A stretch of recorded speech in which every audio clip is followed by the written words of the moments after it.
नमस्कार। राजस्व लेखपाल भर्ती परीक्षा 2020 के लिए संचालित हिंदी की 500 प्रश्नों की इस बृहद श्रृंखला में मैं आशुतोष आप सभी का स्वागत करता हूं।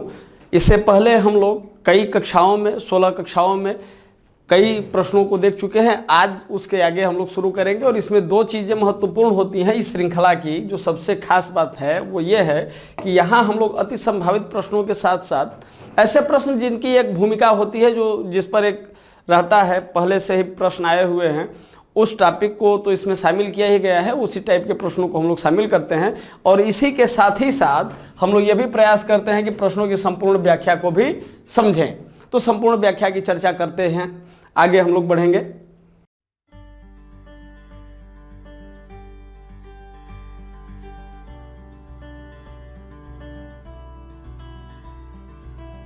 क्या आप राजस्व लेखपाल भर्ती परीक्षा 2020 के लिए तैयारी कर रहे हैं? तो जुड़िए हमारे 90 दिन के क्रैश कोर्स प्रोग्राम से। इस क्रैश कोर्स का उद्देश्य छात्रों को घर बैठे राजस्व लेखपाल परीक्षा की संपूर्ण तैयारी करवाना है। वीडियो लेक्चर्स, नोट्स और टेस्ट सीरीज के माध्यम से लेखपाल के पूरे पाठ्यक्रम को पढ़ाना और अभ्यास कराना ही हमारा लक्ष्य है, जिसमें आपको मिलेंगे राजस्व लेखपाल के संपूर्ण पाठ्यक्रम को कवर करने के लिए अनुभवी शिक्षकों द्वारा वीडियो लेक्चर्स। साथ ही मिलेगा वीडियो लेक्चर्स में पढ़ाए गए टॉपिक्स का टॉपिक वाइज नोट्स पीडीएफ में। वीडियो लेक्चर्स ज्वाइन करने वाले छात्रों को फ्री टेस्ट सीरीज, जिसमें कि 10 ऑनलाइन टेस्ट और उनकी व्याख्यात्मक हल वाली पीडीएफ होगी, दी जाएगी। ध्यान दें, यह टेस्ट सीरीज परीक्षा से 1 से 1.5 माह पूर्व शुरू होगी। 10 मई से ऑनलाइन वीडियो क्लासेस स्टार्ट होंगी तथा शुरुआती दिनों में आपको 2 वीडियो क्लासेस दी जाएंगी, जिसकी संख्या धीरे धीरे बढ़ाई जाएगी। वीडियो लेक्चर्स में किसी भी एक विषय के टॉपिक के पूरा होते ही उस टॉपिक की पीडीएफ रिवीजन करने के लिए दी जाएगी। वीडियो लेक्चर्स में आपके प्रश्नों एवं डाउट्स का निराकरण संबंधित शिक्षक द्वारा एक ही वीडियो में अलग से वीडियो बनाकर किया जाएगा। जिन आशंकाओं का निवारण व्यक्तिगत रूप से किया जा सकता है, उनके लिए व्यक्तिगत मार्गदर्शन भी दिया जाएगा। सभी वीडियो लेक्चर्स पहले से ही रिकॉर्डेड होंगे तथा लाइव क्लास नहीं होगी, जिससे छात्र अपनी सुविधा के अनुसार किसी भी समय वीडियो लेक्चर्स को देख सकेंगे। वीडियो लेक्चर्स एंड्रॉयड ऐप के माध्यम से आपको दिए जाएंगे तथा वीडियो को ऐप में ही डाउनलोड कर कितनी भी बार देखने की सुविधा मिलेगी। करंट अफेयर से संबंधित वीडियो परीक्षा की निर्धारित तिथि से 20 दिन पहले दिए जाएंगे। यदि परीक्षा के पाठ्यक्रम में कोई बदलाव आता है तो हम उस बदलाव के अनुसार कोर्स को भी अपडेट करेंगे। ये हमारी नैतिक जिम्मेदारी भी है। तो जुड़िए हमारे राजस्व लेखपाल भर्ती परीक्षा 2020 के 90 दिन के क्रैश कोर्स प्रोग्राम से। अधिक जानकारी के लिए 9506742546 पर लेखपाल लिखकर व्हाट्सएप करें या कॉल करें। आज की क्लास शुरू करते हैं। चलिए, प्रश्न संख्या 400 के बाद 401 हम लोग देखेंगे कि गुरुदेव शब्द में समास है। गुरुदेव में कौन सा समास है? बेभाव समास, तत्पुरुष समास, बहुब्रीहि समास या कर्मधारय समास। तो सीधी सी बात है, इसका जो उत्तर होगा वो डी होगा, यानी कर्मधारय समास। जिस समस्त पद का उत्तर पद प्रधान हो, एक बात कि जिस समस्त पद का उत्तर पद प्रधान हो, पहली चीज हो गई। और दूसरी चीज क्या है कि पूर्व पद का उत्तर पद से विशेषण विशेष अथवा उपमान उपमेय का संबंध, यानी कि पहला पद प्रधान हो, उत्तर पद प्रधान हो और पूर्व पद का संबंध जो उत्तर पद से होता है वो कैसा होता है? विशेषण विशेष का संबंध हो या उपमान उपमेय का संबंध हो। तो वहां कौन सा समास हो जाएगा? वहां कर्मधारय समास हो जाएगा। और इस समास में विग्रह करने पर जब हम पाते हैं कि दोनों के मध्य में है जो, यानी कि उपमेय उपमान की बात आती है, तो यहां पर हो जाएगा कर्मधारय समास। गुरुदेव, देव के समान गुरु, गुरुदेव, कर्मधारय समास। अगला प्रश्न हम लोग देखेंगे। देखिए, इसी के साथ साथ आप लोग भी साथ में कमेंट करते हुए चलेंगे। जैसे जैसे श्रृंखला हम लोगों की आगे बढ़ रही है, आप लोगों का सहयोग भी मिलता है। लेकिन ये आपके लिए कितनी कारगर है इसका अनुमान तभी लग पाएगा जब साथ साथ आप इसके कमेंट बॉक्स में प्रश्नों को देख करके उसका उत्तर देते चलें। ठीक है, अगला प्रश्न हम लोग देखते हैं। आशातीत में कौन सा तत्पुरुष है? कौन सा तत्पुरुष समास पाया जाता है? अब यहाँ हम लोग देख लें, यहाँ जब बात हम लोग करेंगे तो इसका जो ये पूर्व पद हो गया और इसको हम लोग अलग करते हैं तो आशा से अतीत, आशा से अतीत की बात आ रही है, यानी कि आशा से अलगाव की बात हो रही है यहाँ पर।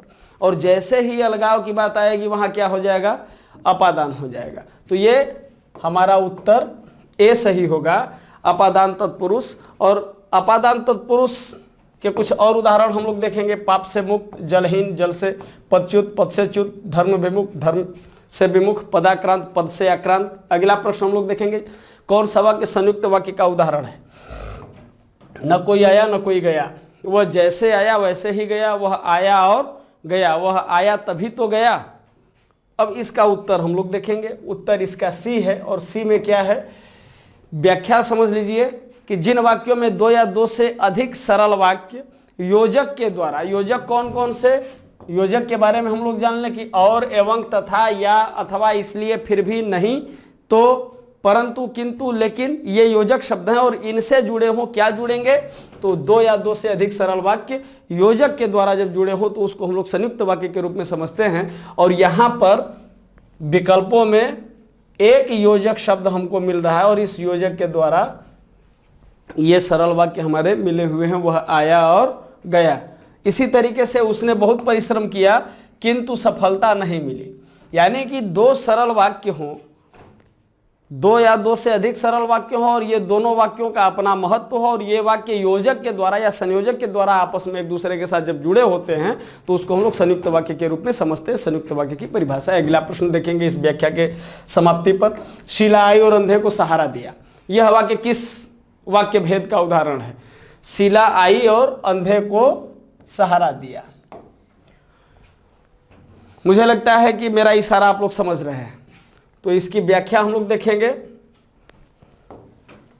पूर्व में ही संयुक्त वाक्य पर चर्चा कर चुके हैं, इसलिए आगे बढ़ेंगे हम लोग। निम्नलिखित विकल्पों में से शुद्ध वाक्य चुनिए। शुद्ध वाक्य क्या है, मैंने 3 कुर्सियां खरीदी, मेरे भाई के शादी के लिए अनेकों प्रस्ताव आए। तो यहाँ अनेक शब्द अपने आप में ही बहुवचन है, अतः ये नहीं गलत होगा अनेकों, यहाँ क्या हो जाएगा, अनेक प्रस्ताव आए। आगे देखेंगे, दादी का प्राण निकल गया, 4 आदमी के लिए खाना बना दो। तो एक तो गलत हो गया, मैंने 3 कुर्सियां खरीदी, दादी का प्राण निकल गया, 4 आदमी के लिए खाना बना दो। उत्तर हम लोग देखेंगे तो उत्तर हमारा ए सही होगा, क्योंकि विकल्पों में जो शुद्ध वाक्य है मैंने 3 कुर्सियां खरीदी यही शुद्ध है, बाकी शेष विकल्प हमारे अशुद्ध हैं। तो अशुद्ध वाक्यों के कुछ और उदाहरण देख लें। मेरे भाई की शादी के लिए अनेक प्रस्ताव आए, मेरे दादी के प्राण निकल गए, क्योंकि प्राण का प्रयोग बहुधा हम लोग बहुवचन में ही करते हैं, और 4 आदमी के लिए नहीं, यहाँ पर क्या हो जाएगा, यहाँ जब 4 दिया है तो यहाँ आदमी नहीं होगा, यहाँ बहुवचन में हम लोग प्रयोग करेंगे इसका आदमियों के संदर्भ में। आगे हम लोग बढ़ेंगे, अगला प्रश्न देखेंगे। प्रश्न संख्या 406 क्या है कि यहाँ पर ये भाग दिए गए हैं, ये पहली लाइन है और ये अंतिम लाइन है। इस पहली पंक्ति और अंतिम पंक्ति के बीच में ये 4 वाक्यांश दिए गए हैं या 4 खंड दिए गए हैं। अब ये कह रहा है कि इन दोनों के बीच में जो ये 4 खंड है इनको क्रमबद्ध तरीके से स्थापित करिए। जैसे तो यहां हम लोग अब बात करेंगे तो ये कैसे स्थापित होगा कि आज से लगभग 1 शताब्दी पूर्व चलचित्र को जन्म दिया था। अब बीच में ये 4 खंड हैं हमारे। तो एडिसन नामक अमेरिकन, अब एडिसन नामक अमेरिकन इसके बाद की लाइन हो जाएगी यह, यानी कि एडिसन नामक अमेरिकन विद्वान ने, तो इसके बाद हो जाएगा वह।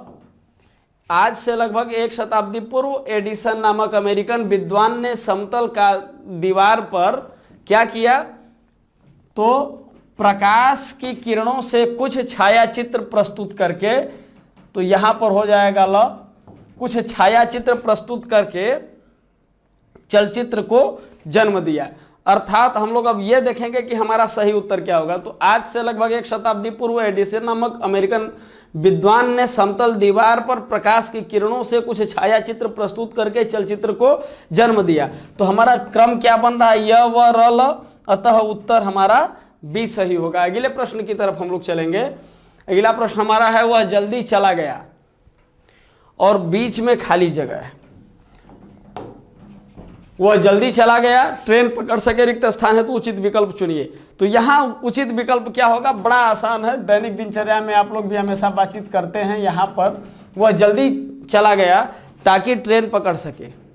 अब यही रहता कि वह ट्रेन पकड़ सके, इस तो यहां पर यदि इसको पूर्व पद कर दिया गया होता, ये पदबंध यदि पहले आ गया होता कि वह ट्रेन पकड़ सके इसलिए जल्दी चला गया, तब वहां ताकि का प्रयोग हम लोग नहीं करते, तब वहां क्या कहते कि इसलिए जल्दी चला गया। ठीक, तो आगे हम लोग बढ़ते हैं। इसका सही उत्तर हमारा ए होगा। अगले प्रश्न की तरफ हम लोग बढ़ेंगे। जालक का तद्भव है। जालक का तद्भव क्या है?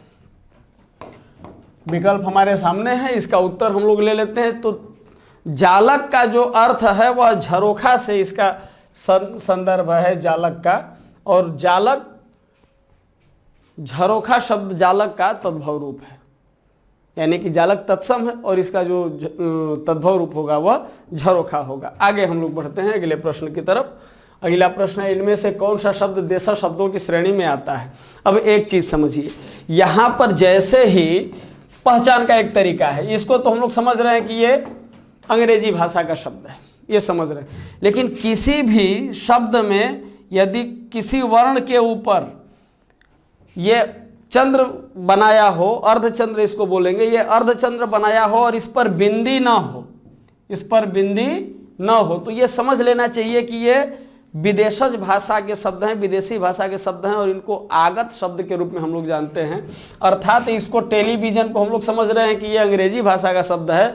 तो यहाँ पर हमें यह पता हो या ना हो कि ये किस भाषा के शब्द हैं, लेकिन यह आगत का जो चिन्ह है यह बताने के लिए पर्याप्त है कि ये विदेशी भाषा के चिन्ह हैं। इसी तरह से अब यहाँ जैसे ही हमको ये पता चल गया विदेशी भाषा के शब्द हैं, तो ये आंसर तो हमारा क्लियर हो गया ना, डी, कि थैला हमारा देशज भाषा का शब्द है। तो अब हम जो बात कर रहे थे उस पर आते हैं वापस, क्योंकि मुझे लगा कि ये छूट रहा है, वापस आते हैं। तो अब ये जब क्लियर हो गया कि ये विदेशी भाषा का शब्द है, ऐसे है कुछ और शब्द हैं जो हमारी हिंदी में नई ध्वनियों के रूप में उसको हम लोग प्रयुक्त करते हैं। यहाँ किसी भी क, ख, ज और फ के नीचे इस तरीके से काफ लगा रहता है। ये जैसे ही ये नीचे बिंदु हम देखेंगे तो ये हमें समझ लेना होगा कि ये मूल हिंदी भाषा के वर्ण नहीं है, ये ध्वनियाँ मूल हिंदी भाषा के नहीं है, अर्थात यह भी क्या होंगी, विदेशज भाषा के अंग होंगी। हमें ये भले पता ना हो कि ये अरबी के हैं, फारसी के हैं, तुर्की हैं, पुर्तगाली हैं, क्या हैं, लेकिन जैसे ही ये बिंदी हमें समझ में आएगा, दो चीज़ें, एक तो ये बिंदी समझ में आया और दूसरा अर्धचंद्र समझ में आया, उसके ऊपर बिंदी ना हो। इन दोनों शब्दों को किसी भी वर्ण के ऊपर, किसी भी शब्द में जैसे ही किसी वर्ण के ऊपर या वर्ण के नीचे इस तरीके की चीज़ें हमें देखने को मिले, हमें स्पष्ट हो जाना चाहिए कि यह मूल हिंदी के शब्द नहीं है। आगे हम लोग बढ़ते हैं अगले प्रश्न की तरफ। अगला प्रश्न हम लोगों का है कि छायावाद शब्द किसका उदाहरण है? तत्सम का, विदेशज का, देशज का या संकर का? तो निश्चित रूप से छायावाद, छायादार शब्द जो है यह शंकर शब्द का उदाहरण है, क्योंकि छाया संस्कृत का और दार फारसी का। और इसी तरीके से कुछ और को देखेंगे, रेल प्लस गाड़ी, सील अंग्रेजी शब्द है, बंद फारसी है, सील बंद, यानी कि जहां दो भाषाओं के शब्द भिन्न भिन्न अर्थ वाले शब्द आपस में मिलकर के एक नया शब्द प्रस्तुत करते हैं, उनको हम लोग संकर शब्दों के रूप में समझते हैं। आगे हम लोग बढ़ेंगे अगले प्रश्न की तरफ कि निम्नलिखित शब्दों में से एक में उपसर्ग का प्रयोग नहीं है, एक में उपसर्ग का प्रयोग नहीं है। तो यहाँ पर हम लोग देखते हैं ये कुख्यात, कुचाल, कुयोग, लेकिन यहाँ जब हम कुलीन की बात करते हैं तो कुलीन जो हमारा है इसमें उपसर्गों का प्रयोग नहीं है। और सबसे बड़ी बात तो यह है कि उपसर्ग के प्रयोग से विलोम शब्दों की रचना के बारे में भी कुछ हम लोग जान लें। जैसे अ उपसर्ग के प्रयोग से कई विलोम शब्द बनते हैं, जैसे मानवी के आगे अ उपसर्ग लगा, अमानवीय, कार्य अकार्य, नाम का विलोम अनाम हो जाएगा। ऐसे ही अन्य उपसर्गों की चर्चा हम लोग कर लें जरा। अन उपसर्ग, निर उपसर्ग, वि उपसर्ग, अप उपसर्ग। अब ये जो उपसर्ग लग रहे हैं ये अपने मूल शब्दों में लग करके ये विलोम शब्द का विपरीत अर्थ भी देते हैं। जैसे वाद में अप उपसर्ग लग गया तो अपवाद हो गया, मान में अप उपसर्ग लगा अपमान हो गया, उपकार में यहाँ पर कार में उप लगा या उपकार में अपकार यदि हमने जोड़ दिया अपकार हो गया तो यह क्या हो गया, उपकार का विलोम शब्द हो गया। इसी तरीके से प्रति उपसर्ग, यहां हम लोग जो चर्चा कर रहे हैं वो ये कर रहे हैं कि उपसर्ग लगा करके विपरीतार्थक शब्द कैसे बनाए जाते हैं, वो कौन कौन से शब्द हैं जिसमें कि विपरीत अर्थ हम लोगों को मिलता है। आगे हम लोग बढ़ते हैं। स्वाभाविक, स्वागत, इन दोनों शब्दों में कौन सा उपसर्ग है? स्वाभाविक और स्वागत, इन दोनों में कौन सा उपसर्ग है? क्या दोनों में स्व है या दोनों में सु है, या दोनों में क्रमशः स्व और सु है, दोनों में क्रमशः सु और स्व है? तो स्वाभाविक के बारे में हमें बहुत पता हो या ना हो, लेकिन स्वागत के बारे में हम लोग जानते हैं कि यहाँ सु उपसर्ग का प्रयोग होता है। तो इस आधार पर केवल स्वागत की ही बात हम लोग करें तो इस आधार पर हम देखते हैं कि हमारा उत्तर सी सही है, क्योंकि स्वाभाविक में पहले स्व दे रहा है, बाद में सु दे रहा है। सुंदर है आगम, सुंदर आगमन तो कहते हैं ना स्वागत। चलिए, इसी तरीके से ये विदेशी उपसर्गों की हम लोग कुछ बात कर लें तो हिंदी में विदेशी भाषा के उपसर्ग जो प्रयुक्त होते हैं, इसमें कई उपसर्ग ऐसे हैं जिनका कि प्रयोग हम लोग हिंदी भाषा में भी देखते हैं। जैसे उर्दू फारसी के उपसर्गों की चर्चा की जाए तो ना का जो प्रयोग होता है वो नहीं के संदर्भ में, बा का जो प्रयोग होता है अनुसार और साथ के संदर्भ में, तो ना यानी नहीं नकारात्मक अर्थों में, लायक के आगे ना लग गया, ना लायक, पसंद के आगे ना पसंद, नामुमकिन, नाकाम, नाबालिग, ऐसे ही बा मौका, बाकायदा, बाइज्जत, बा मुलायजा, बा अदब। और आगे बढ़ेंगे, प्रश्न संख्या 413, शीतल शब्द का संधि विच्छेद करने पर प्रत्यय के रूप में क्या प्राप्त होता है? अब शीतल शब्द का जब संधि विच्छेद हम लोग करते हैं तो यहाँ पूछ रहा है कि प्रत्यय के रूप में हमें क्या मिलेगा। तो शीतल का जब संधि विच्छेद हम लोग करते हैं तो प्रत्यय के रूप में हमें आंसर डी के रूप में ल मिलता है, शीत धन ल। यानी कि शीतल का जब संधि विच्छेद करेंगे तो शीत धन ल, तो हमारा प्रत्यय कौन सा हुआ? ल हुआ। और इसी तरह से हिंदी में प्रयुक्त कुछ प्रमुख प्रत्यय, उनसे बने प्रमुख शब्दों के बारे में हम लोग जान लें। वी से तेजस्वी तपस्वी, ल से सजल कमल कायल, रू से दारू चारू शुरू घुंघरू झुमरू डमरू। इसी तरह से आगे हम लोग बढ़ेंगे अगले प्रश्न की तरफ कि जिसके पास कुछ ना हो, जिसके एक वाक्यांश है कि जिसके पास कुछ ना हो, इसके लिए एक शब्द क्या होगा?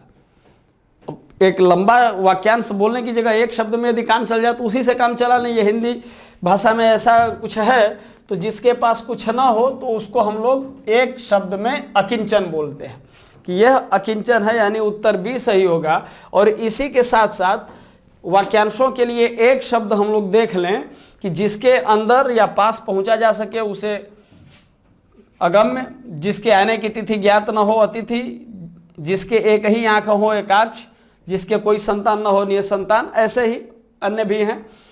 अगला प्रश्न हम लोग देखते हैं, दैत्य धन अरिह, दैत्यारिह एक उदाहरण है किसका? व्यंजन संधि का, स्वर संधि का, या विसर्ग संधि का, या इनमें से कोई नहीं।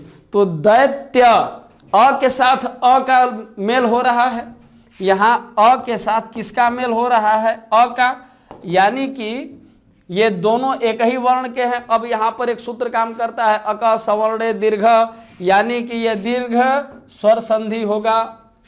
ऑप्शन बी हमारा सही है। उत्तर में कुछ अन्य उदाहरणों को हम लोग देख लें। देवधन आलय, देवालय, रामधन आधार, रामाधार, रामधन आश्रय, रामाश्रय। ठीक है, आगे हम लोग बढ़ते हैं अगले प्रश्न की तरफ। वहां भयंकर दुर्घटना हुई है।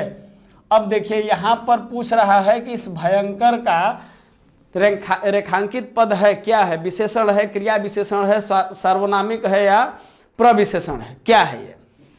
एक चीज समझना होगा। यहां पर प्रथम दृष्टया एक निगाह में यदि हम लोग देखें पहली बार तो यह समझ में आता है कि शब्द दुर्घटना की विशेषता तो बता रहा है ये भयंकर, तो ये विशेषण होना चाहिए। लेकिन ठहरिए, थोड़ा सा रुकिए, एक सेकंड के लिए रुकिए और मेरी बातों को गौर से सुनिए। एक शब्द है घटना, घटना घटी या घटना का होना, लेकिन इसी घटना में एक शब्द और यदि जुड़ गया, बुरी घटना, तो इसको हम लोग क्या कहेंगे? यानी कि घटना जो है वो कैसी है? घटना बुरी है। और इन दोनों के लिए एक शब्द हम इस्तेमाल करते हैं, दुर्घटना। यानी बुरी घटना के संदर्भ में, घटना बुरी होगी तो उसके संदर्भ में हम किस शब्द का इस्तेमाल करेंगे? दुर्घटना। यानी कि दुर्घटना में ही विशेषण स्थित है, वो समाहित है।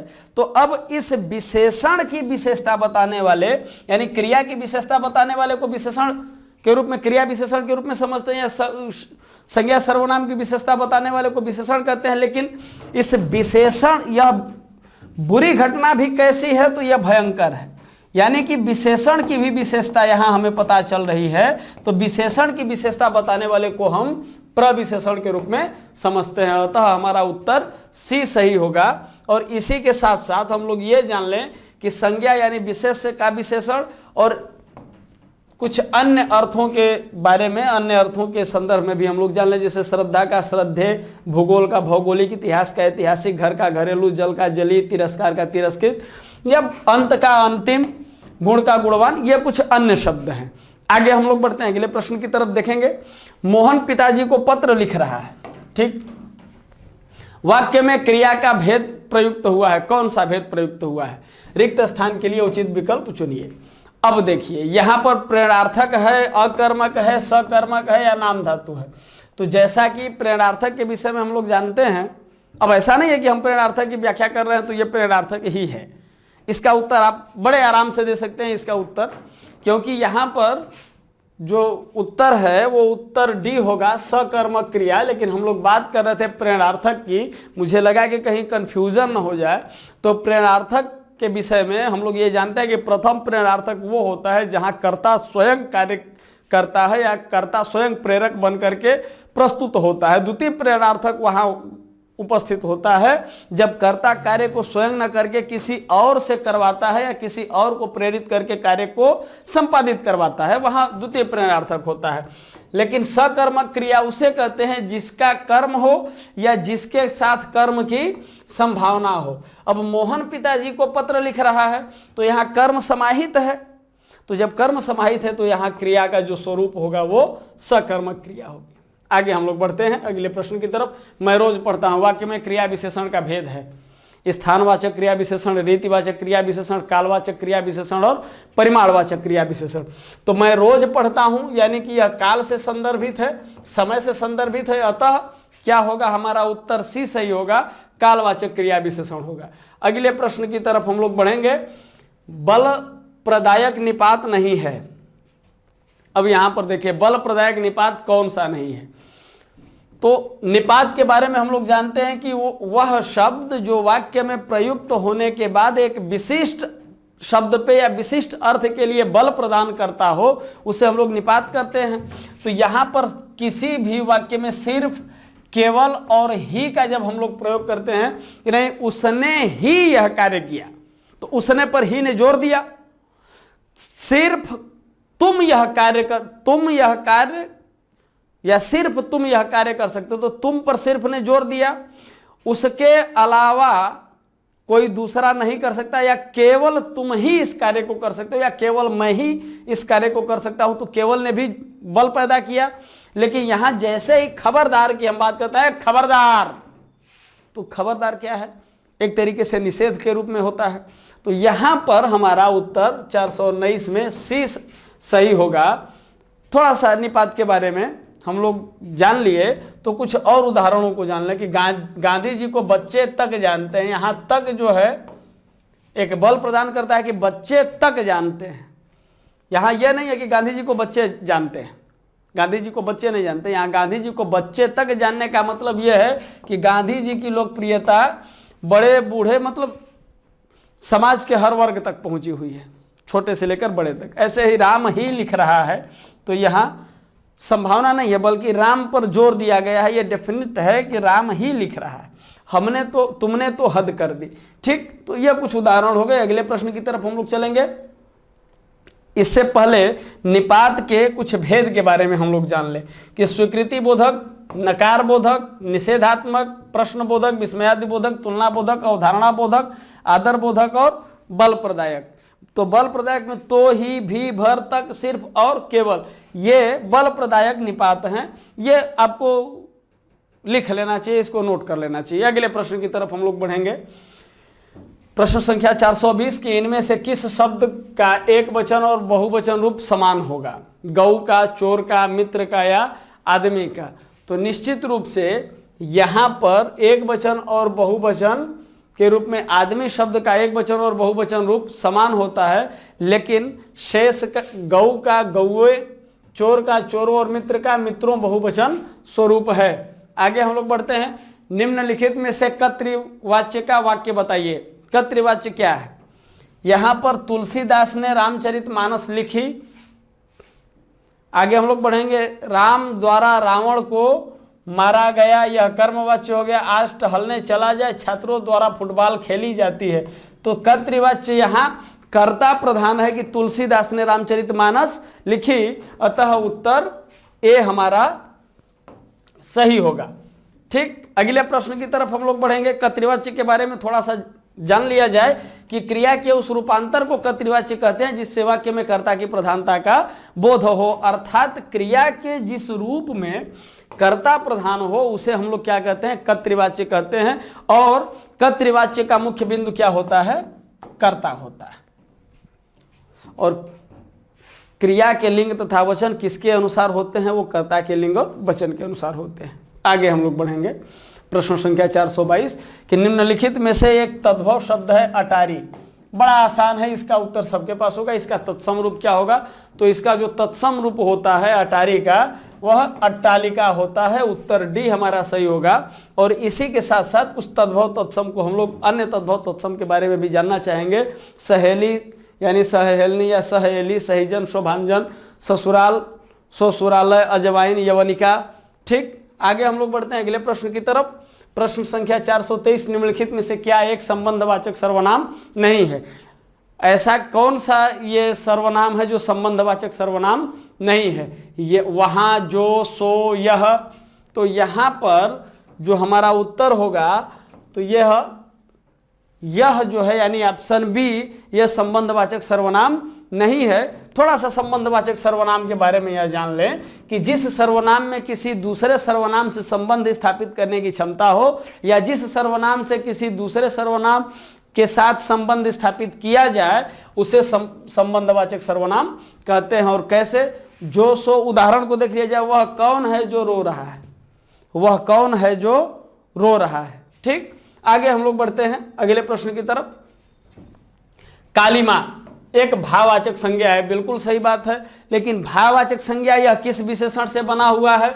तो कालिमा को यदि देखा जाए तो यह काला, इसका तात्पर्य तो काला ही है ना। तो यहां पर जो विशेषण प्रयुक्त होगा वह काला होगा, यानी ऑप्शन सी हमारा सही है। आगे हम लोग बढ़ते हैं या भाववाचक संज्ञा की थोड़ी सी परिभाषा के बारे में जान लें। परिभाषिक शब्दों के रूप में भाववाचक संज्ञा को किस तरीके से कहा गया है कि जिन संज्ञा शब्दों से किसी व्यक्ति वस्तु के गुण, धर्म, दोष, शील, स्वभाव, अवस्था, भाव, संकल्पना का बोध होता हो उसे हम भाववाचक संज्ञा कहते हैं। ठीक, जैसे अच्छाई, बुराई, भलाई, लंबाई, बुढ़ापा, बीमारी आदि। आगे हम लोग बढ़ते हैं अगले प्रश्न की तरफ कि एक वर्तनी शुद्ध है, बाकी जो है अशुद्ध है, लेकिन एक वर्तनी इसमें शुद्ध है।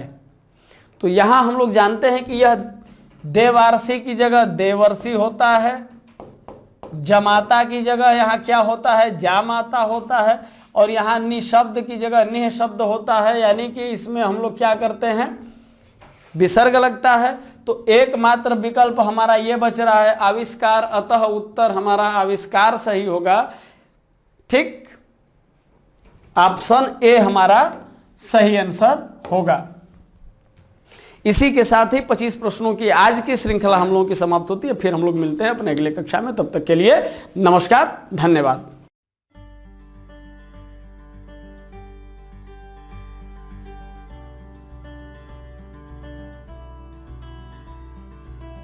क्या आप राजस्व लेखपाल भर्ती परीक्षा 2020 के लिए तैयारी कर रहे हैं?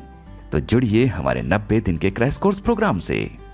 इस क्रैश कोर्स का उद्देश्य छात्रों को घर बैठे राजस्व लेखपाल परीक्षा की संपूर्ण तैयारी करवाना है। वीडियो लेक्चर्स, नोट्स और टेस्ट सीरीज के माध्यम से लेखपाल के पूरे पाठ्यक्रम को पढ़ाना और अभ्यास कराना ही हमारा लक्ष्य है, जिसमें आपको मिलेंगे राजस्व लेखपाल के संपूर्ण पाठ्यक्रम को कवर करने के लिए अनुभवी शिक्षकों द्वारा वीडियो लेक्चर्स। साथ ही मिलेगा वीडियो लेक्चर्स में पढ़ाए गए टॉपिक्स का टॉपिक वाइज नोट्स पीडीएफ में।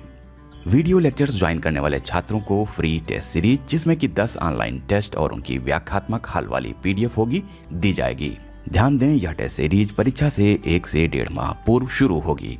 10 मई से ऑनलाइन वीडियो क्लासेस स्टार्ट होंगी तथा शुरुआती दिनों में आपको 2 वीडियो क्लासेस दी जाएंगी, जिसकी संख्या धीरे धीरे बढ़ाई जाएगी। वीडियो लेक्चर्स में किसी भी एक विषय के टॉपिक के पूरा होते ही उस टॉपिक की PDF रिवीजन करने के लिए दी जाएगी। वीडियो लेक्चर्स में आपके प्रश्नों एवं डाउट्स का निराकरण संबंधित शिक्षक द्वारा एक ही वीडियो में अलग से वीडियो बनाकर किया जाएगा। जिन आशंकाओं का निवारण व्यक्तिगत रूप से किया जा सकता है, उनके लिए व्यक्तिगत मार्गदर्शन भी दिया जाएगा। सभी वीडियो लेक्चर्स पहले से ही रिकॉर्डेड होंगे तथा लाइव क्लास नहीं होगी, जिससे छात्र अपनी सुविधा के अनुसार किसी भी समय वीडियो लेक्चर्स को देख सकेंगे।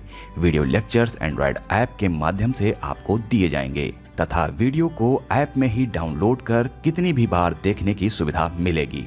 करंट अफेयर से संबंधित वीडियो परीक्षा की निर्धारित तिथि से 20 दिन पहले दिए जाएंगे। यदि परीक्षा के पाठ्यक्रम में कोई बदलाव आता है तो हम उस बदलाव के अनुसार कोर्स को भी अपडेट करेंगे।